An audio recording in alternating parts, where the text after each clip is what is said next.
I just came across the easiest Warlock build for any solo content or high tier activity within Destiny 2. Let me show you how. So the exotic of choice is going to be our Karnstein armlets. Melee kills restore health for a short duration. Looking a little bit deeper into the actual vampire's Karis, melee and finisher final blows instantly grant cure and provide restoration for a short duration. So restoration ×2 is actually granted after a finisher. Pairing this with Sunshot is going to ignite and scorch a lot of targets, as well as provide those solar weapon kills to give you increased duration on your restoration.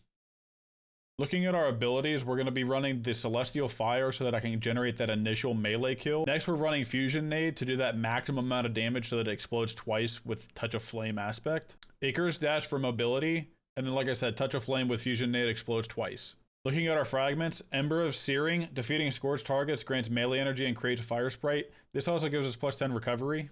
Ember of Ashes, you apply more scorch text to targets, so applying that scorch and ignitions to a lot of different targets is going to increase our duration on a lot of solar abilities.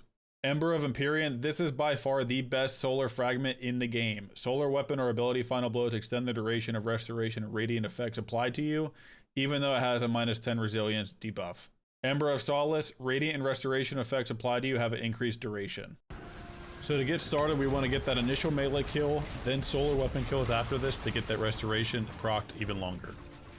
As you can see here, the more kills that I get, my increased restoration timer keeps going up, even on these little eyes that Taken Blights come out of. This gives us a good enough damage resistance so that we can take in a lot of damage from the boss and other enemies around us. Here's an example of getting restoration ×2 just by finishing an enemy. As you can see, I automatically get 12 seconds, and each solar weapon kill I get increases that duration.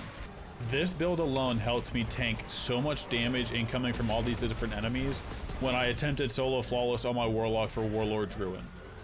Simply just getting solar weapon kills is going to make this build so easy to use that you can tank anything in the game. Even during boss damage, if it runs out, all you have to do is just get a simple melee kill. It doesn't even have to be powered to generate restoration. For example, even in the final boss room on Warlord's Ruin dungeon, the Scions make it so easy because they're such a small enemy and there's so many of them that all you have to do is just get a melee kill and just explode them with Sunshot.